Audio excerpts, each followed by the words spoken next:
Hello friends, कैसे हैं आप। आशा करता हूँ बहुत ही अच्छे होंगे, घर पे स्वस्थ होंगे और प्रसन्न होंगे। कक्षा 10 के विद्यार्थियों के लिए एक इम्पॉर्टेंट थ्योरम है जो बहुत ही आप लोगों के लिए इम्पॉर्टेंट रहने वाली है आगामी सत्र के लिए, जिसे थेल्स का प्रमेय कहते हैं। और ये है, यदि किसी त्रिभुज की एक भुजा के समांतर अन्य दो भुजाओं को भिन्न भिन्न बिंदुओं पर प्रच्छेद करने के लिए रेखा खींची जाए तो ये अन्य दो भुजाएं एक ही अनुपात में विभाजित हो जाती हैं। एनसीईआरटी बेस्ड थ्योरम है। आइए देखें इसको कैसे लगाते हैं। तो इसके लिए हमने ये सबसे पहले एक त्रिभुज डिसाइड कर लिया। ये हमारा एक त्रिभुज हो गया जिसका नाम है ए बी सी। यहाँ मैंने एक समांतर रेखा खींच ली है जो डी हमारी है। डी समांतर रेखा है। ये डी रेखा जो है वो बीसी के पैरेलल मैंने खींच ली है। अब मैंने क्या किया है, यहाँ से डी से एसी पर लंब मैंने डीएच खींच लिया और ई से एबी पर लंब ईएफ खींच लिया है। ये इसके साथ 90 डिग्री में है और ये इसके साथ 90 अंश पे है। मैंने बी को ई से और डी को सी से मिला दिया। तो फ्रेंड्स, ये हमारा त्रिभुज ए बी सी है जिसमें डी रेखा बीसी के समांतर है। D parallel BC. मैंने डी से इस पे लंब डाल लिया और ई से मैंने ए बी पर लंब ईएफ डाल लिया है। और रचना के लिए मैंने बी को ई से और डी को सी से मिला दिया है। तो आइए, हमें क्या ज्ञात है। ज्ञात है त्रिभुज ए बी सी में डी पैरेलल है बीसी के। डी पैरेलल है बीसी के। अब हमें सिद्ध क्या करना है। सिद्ध करना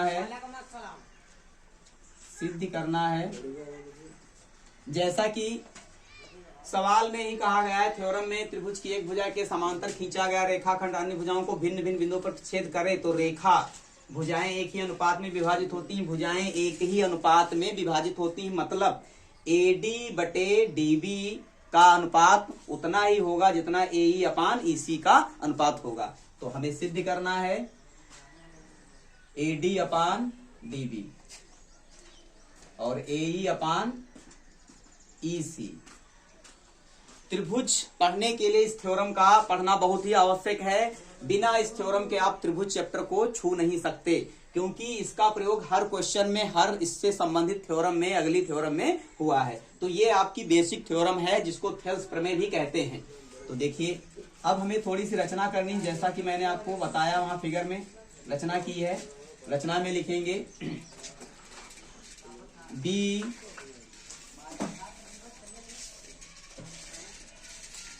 डीएच परपेंडिकुलर एसी व ईएफ परपेंडिकुलर एबी तथा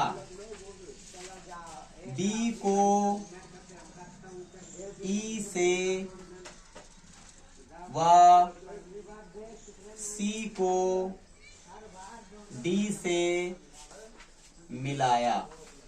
ये हमारी रचना हो गई। यहां तक मैंने कुछ सॉल्व करने के लिए रचना कर ली है, मैंने लिख दिया है। अब यहां से उत्पत्ति चलेगी। देखिए क्या करना है। तो कक्षा 9 में आपको पढ़ाया गया है कि यदि दो समांतर रेखाओं के मध्य एक ही आधार पे कोई त्रिभुज बनते हैं, दो त्रिभुज बनते हैं या दो से अधिक त्रिभुज बनते हैं, तो उन सब के एरिया आपस में क्या होते हैं, फ्रेंड्स, बराबर होते हैं। तो यहाँ आप देखेंगे डी रेखाखंड है और बीसी ये आपस में समांतर है और इस डी आधार पे एक त्रिभुज हमारा डी बी ई बन रहा है, दूसरा त्रिभुज सी डी ई बन रहा है। जिसका आधार डी है वह डी पैरेलल बीसी के मध्य ही बन रहा है। तो यहां से हम लिख सकते हैं, चूंकि त्रिभुज बी डी ई व त्रिभुज सी डी ई एक ही आधार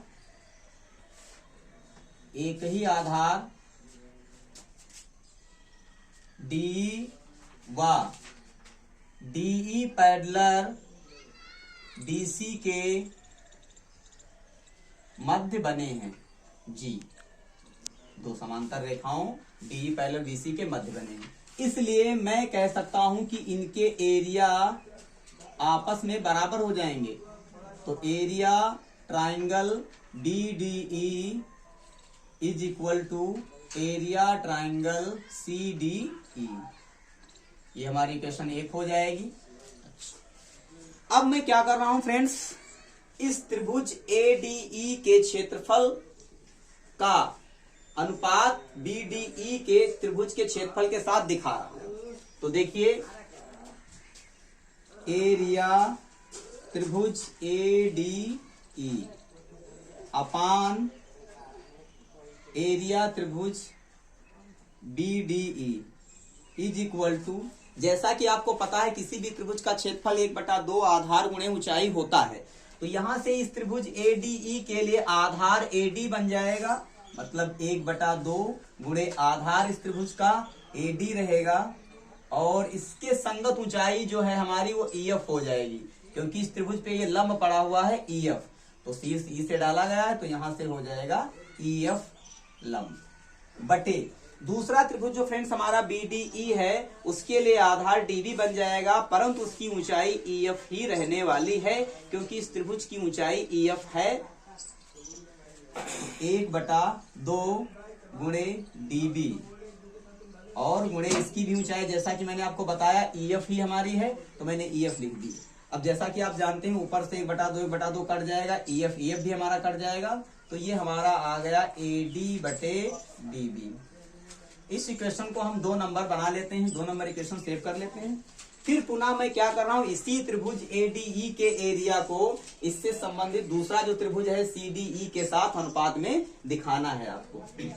तो ये हो गया एरिया त्रिभुज ADE बटे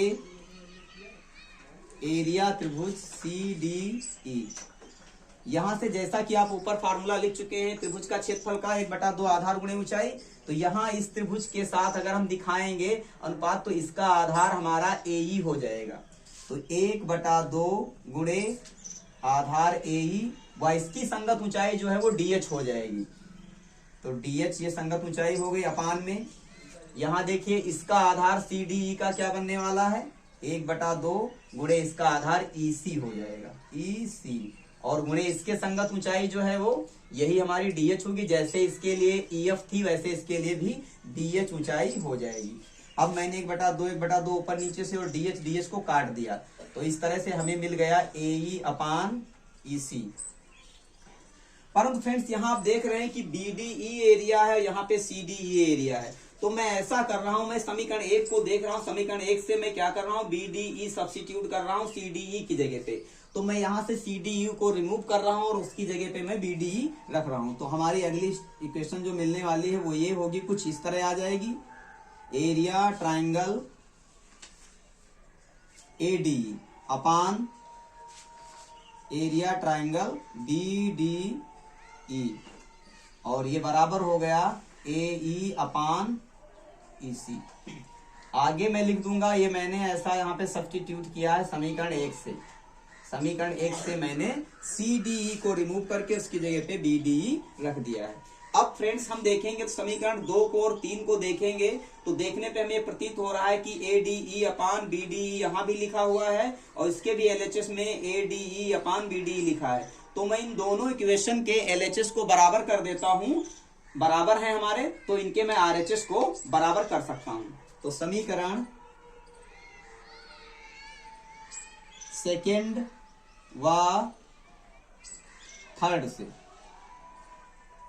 हमें मिल रहा है, इनका LHS बराबर है, तो RHS में इनका बराबर कर देता हूं, AD अपान DB, और बराबर ये हो गया AE अपान EC। तो यही हमें सिद्ध करना था फ्रेंड्स, जो हमने सिद्ध कर दिया है। ये आपकी थ्योरम है, मैंने इसको शॉर्टली कम से कम स्टेप में लगाने का प्रयास किया है।